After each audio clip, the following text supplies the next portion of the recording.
menyebutkan satu persatu ketua PGRI Sumatera, dan kita nggak usah membeli makanan dari sini, nggak usah beli beras dari sini, kita bawa uang Pak, karena yang diperlukan oleh pengungsi hari ini adalah uang. Toko sudah mulai buka, warung sudah mulai buka, yang tidak punya adalah mereka uang. Kalau mereka makan mie tiap hari terus juga kasihan juga. Nanti kita bawa uang dibagikan agar ekonominya muter. Cara saya menyikapi sesuatu pakai kitab. Kitabnya itu ada dalam pikiran dan perasaan saya. Saya selalu meyakini bahwa bisikan yang terbaik dalam hidup itu adalah bisikan hati yang terjaga dari puasa. Itu prinsip. Saya nangis Pak. Kenapa saya nangis? Ada hal yang harus dibicarakan oleh kita. Kita tiap hari ngomong tentang Negara Kesatuan Republik Indonesia. Tiap hari Pak. Negara Kesatuan Republik Indonesia, negara kesatuan. Negara kesatuan itu negara yang bersatu. Negara yang bersatu itu negara yang tidak terpisah. Dalam kerangka pemahaman Gus Muafik ada dua hal di situ. Ada Tuhan ketika tunggal, ada Tuhan ketika jamak. Tuhan ketika tunggal disebutnya imanensi, dan Tuhan ketika jamak disebutnya transendensi. Ritualitas kita sudah sangat taat orang Indonesia terhadap ritualitas. Umroh ngantri, haji ngantri. Luar biasa ritualitas kita. Masjid terbangun di mana-mana dengan indah. Tetapi ada dua hal yang hilang, tercerabut dalam tradisi agama kita adalah kita mencintai Tuhan tapi lupa terhadap hukum Tuhan.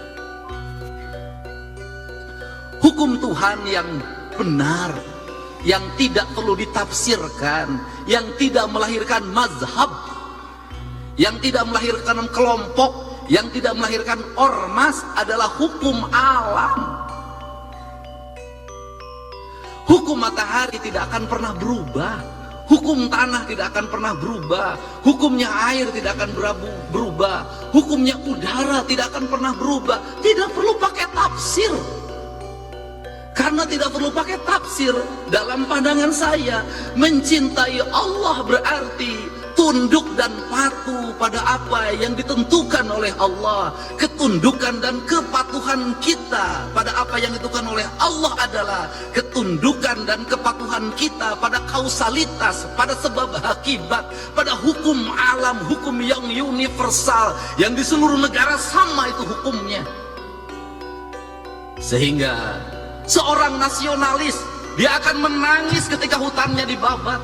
Seorang nasionalis, dia akan menangis ketika hulu-hulu sungainya diuruk. Seorang nasionalis, dia akan menangis ketika mata airnya makin mengering. Kalau kita mengaku mencintai NKRI, mengaku menjadi nasionalis, membiarkan hutan dibabat, membiarkan sungai diuruk, membiarkan laut diuruk, dan membiarkan mata air mengering, saya katakan Anda pembohong, dan Anda tidak mencintai Indonesia. Saya secara pribadi hari ini anak-anak muda Kak Warnas mulai posting di media sosial, mereka menggugat Pak. Apa yang mereka gugat?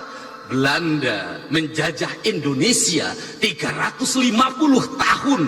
Gunung masih utuh, samudra masih terbentang luas, sungai-sungai jernih. Dia meninggalkan perkebunan yang terhampar, bangunan-bangunan yang indah, gedung-gedung yang kokoh, jalan-jalan yang kuat, jembatan kereta api yang kokoh. Indonesia merdeka 80 tahun.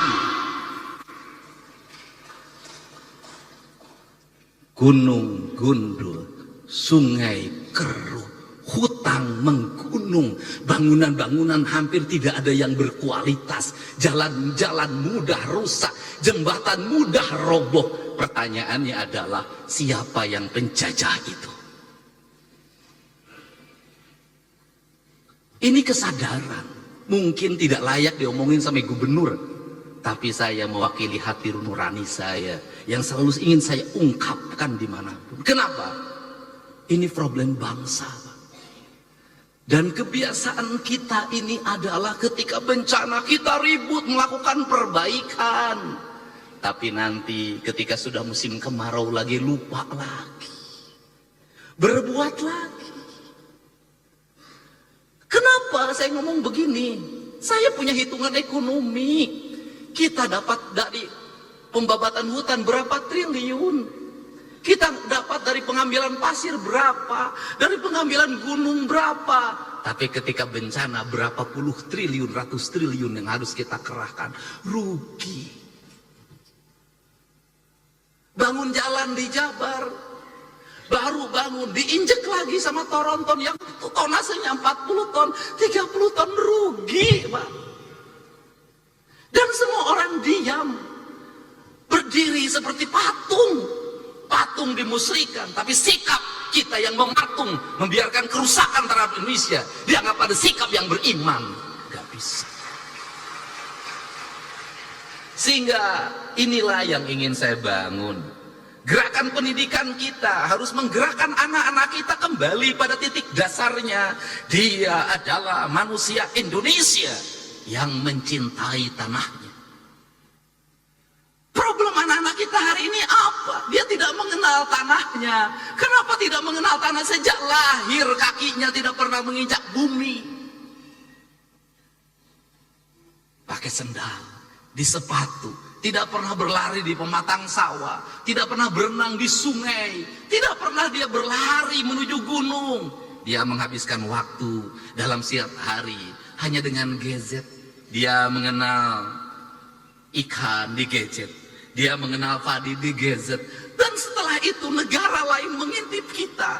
Dia kemudian mengunci kita, otak kita. Mengunci otak anak-anak kita. Standarnya sebegini. Orang Indonesia umurnya segini. Kenapa? Mereka sudah punya rumusan. Kenapa? Bahan baku tempenya dari saya. Saya sudah tahu itu kualitasnya. Dagingnya dari saya. Semuanya dari saya. Saya sudah tahu isinya apa. Kamu umurnya sekian. Nanti ada penyakitnya ini. Dan ketika penyakitnya ini ahlinya dari saya. Alat kesehatannya dari saya. Teknologinya dari saya. Kamu akan jadi bangsa dungu selamanya.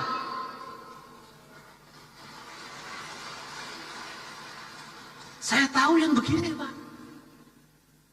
Setelah itu permainannya dari saya, filmnya dari saya, permainannya dari saya, gambar-gambarnya dari saya, semuanya dari saya. Kita menjadi bangsa penjual, penghamba. Kita kaya, tapi posisi kita menjadi orang miskin. Kita ini bangsa kaya raya, Pak Ketua DPRD, tapi kita kayak orang miskin.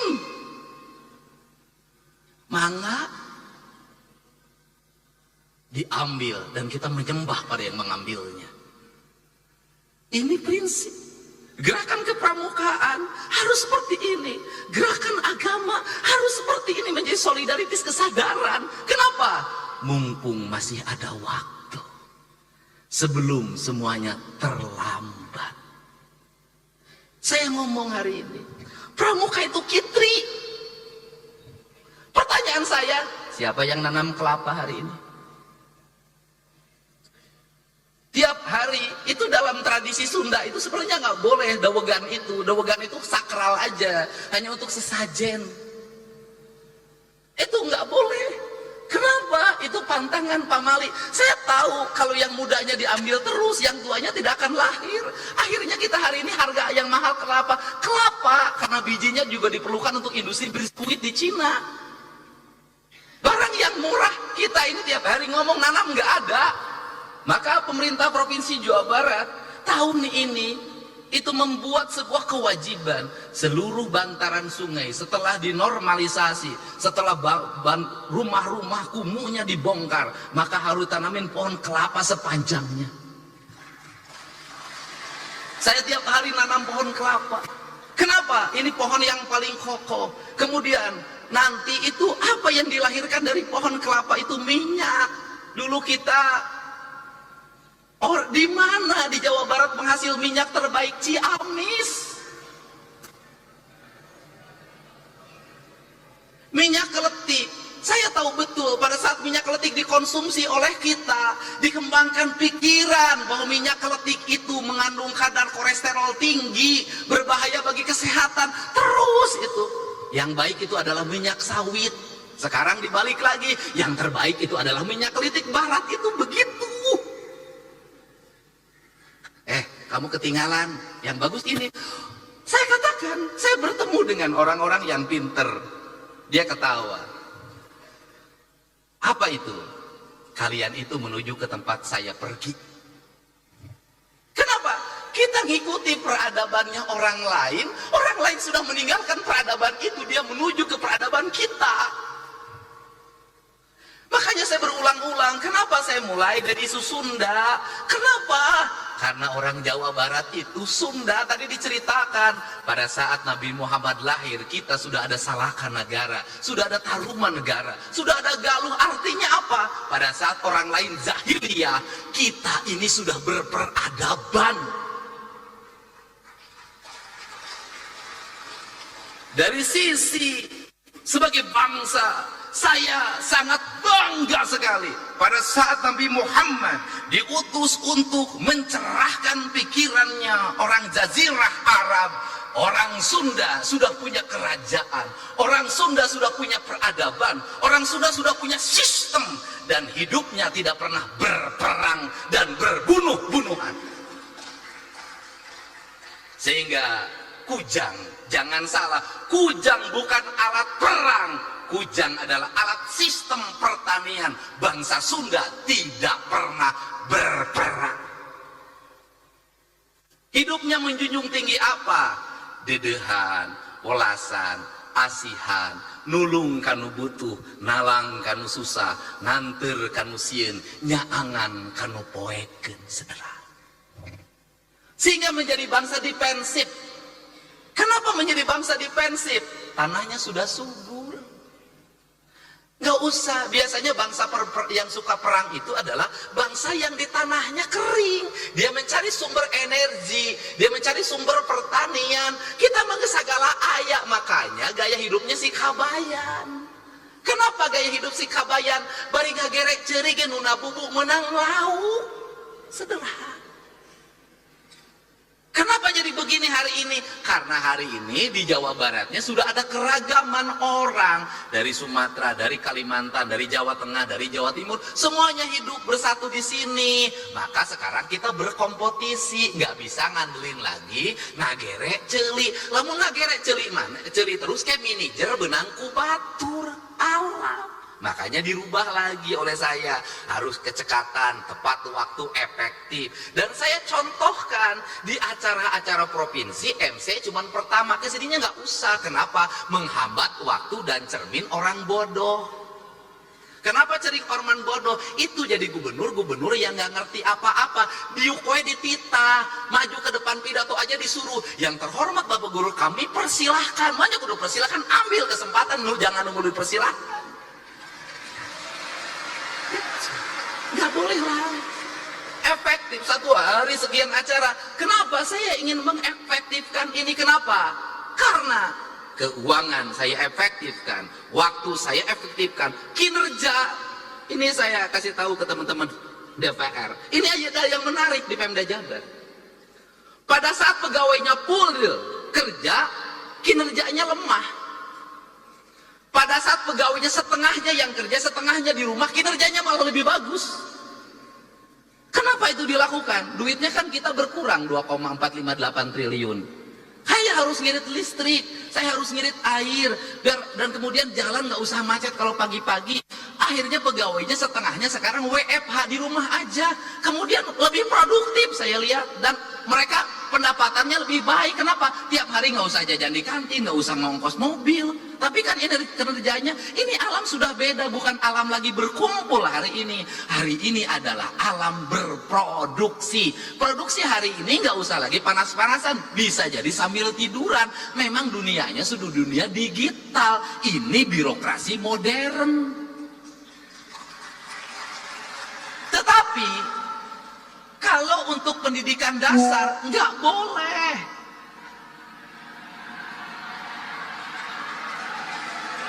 Nggak boleh. Kenapa? Yang dibentuk adalah karakter manusia, bukan mesin. Kalau SPJ bisa dibuat di rumah, klik kirim. Tapi pembentukan karakter nih yang Sukma Ayah harus belajar baca, nggak bisa. Yang diurus adalah hati, bukan mesin. Yang diurus bukan angka-angka, tapi manusia. Jadi saya tidak setuju anak SD menggunakan HP, anak SMP menggunakan HP. Kenapa? Pembentukan karakter dasar. Mereka harus tahu cara minum, mereka tahu cara makan, mereka harus bisa berlari, mereka harus bisa berjalan, mereka harus bisa bernyanyi, mereka harus bisa baca sastra, mereka harus bisa main musik, mereka harus bisa berinteraksi sosial. Kerakyatan yang dipimpin oleh hikmah kebijaksanaan dalam permusyawaratan perwakilan. Ya, harus manusia. Pada akhirnya yang dunia digital juga ada waktunya bertemu. Kenapa? Karena rindu tak pernah tertahan. Nanti ada kangennya, pegawai-pegawai Pemda kangen berkumpul. Sebulan sekali bertemu. Kenapa? Karena rindu itu tak bisa hanya dengan video call.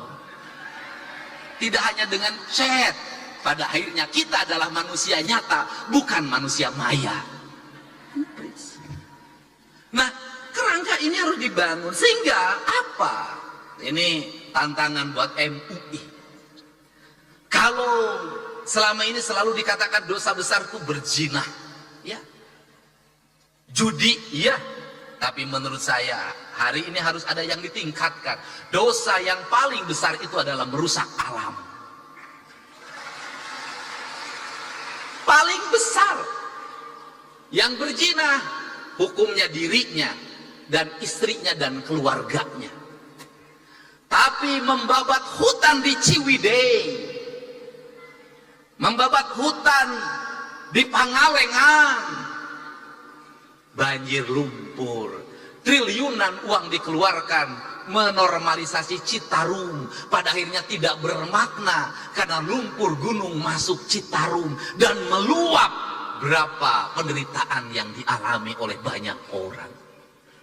Dan sebaik-baiknya manusia adalah yang bermanfaat bagi orang lain, dan seburuk-buruknya manusia adalah yang melakukan kerusakan di muka bumi. Kenapa? Karena kerusakan alam memperpendek umur bumi, bukan hanya umur dirinya, tapi umur bumi, mempercepat proses kiamat. Dan sekarang kiamat mungkin terjadi karena teman saya namanya Ahmad sudah punya cucu. Dia dipanggil kiamat sekarang. Ini para bupati hadir, terima kasih. Ini penting, Pak. Jadi apa concern kita, agama kita hari ini? Saya kemarin ketemu dengan ketua Persis, ketua Muhammadiyah, ketua NU. Saya bilang, fikih yang paling kuat hari ini adalah fikih lingkungan. Kenapa? Malu, Pak. Anak-anak muda sekarang tuh tidak seperti kita. Kita masih jaga-jaga kalau ngomong. Anak muda sekarang tuh berani posting, Pak, dan berani mencaci maki orang tuanya. Dia ngomong begini, kan kita malu kalau digituin. Orang Indonesia ini paling banyak berdoa, tapi orang Indonesia itu paling banyak bencana. Kan malu digituin. Orang Indonesia itu paling banyak berdoa, tapi paling banyak orang yang sengsara. Orang Indonesia itu paling banyak berdoa, tapi buang sampahnya di sungai, buang sampahnya di mana saja. Membabat pohon itu bukan hanya 1 meter, tapi ribuan kubik, jutaan kubik, menimbulkan kesengsaraan, dan itu dibiarkan. Padahal tiap hari kita berdoa pada Allah, kita ingin dijauhkan dari bencana. Kita tiap hari berdoa pada Allah ingin dijauhkan dari bencana. Tapi menurut saya doa ini tidak akan bermakna kalau yang menjadi penyebab bencana terus dilakukan tanpa henti. Kita bicara hakikat, tapi syariatnya tetap terjadi kerusakan, tak ada makna. Untuk itu maka saya sampaikan, ini tantangan bagi pramuka. Hari ini Pemda Jawa Barat mulai menanami pohon-pohon ente areal perkebunan ente yang kosong itu ditanamin oleh anggaran provinsi, orangnya digaji. Kita punya rencana juga dan akan berjalan, dan Januari efektif Orang yang nanam pohon dan ada sekian satu orang 2 hektar, itu saya gaji setiap bulannya sampai pohonnya nanti besar. Kenapa? Ini sebuah kepentingan. Ada 2 dimensi yang ingin dilakukan di situ.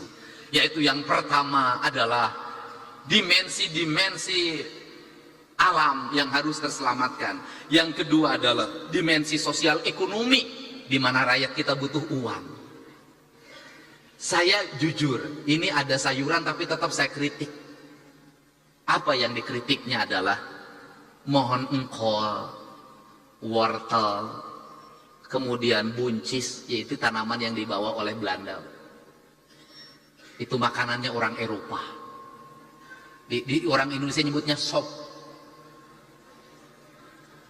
Bedanya adalah kalau orang Eropa makan sup itu sebelum makan. Makan sup itu sebelum makan. Kemudian dikasih dagingnya daging yang bermutu. Orang Indonesia itu adalah makan sop keur muludan. Dagingnya make gaji. Terus dalam posisi tidak panas. Dimakannya oleh ajengan oleh kiai setelah salat ceramah jam 12. Kebayang, Pak? Sop dikasih nasi pakai gaji, tidak panas, dimakan oleh ajengan jam 12 malam. Wajar kalau banyak para penceramah yang tukang ceramah hari ini jantungnya bermasalah. Ini fakta, Pak. Serius saya. Nah, ini tanaman Eropa dibawa. Dan memang ini tanaman itu harus nyari daerah dingin.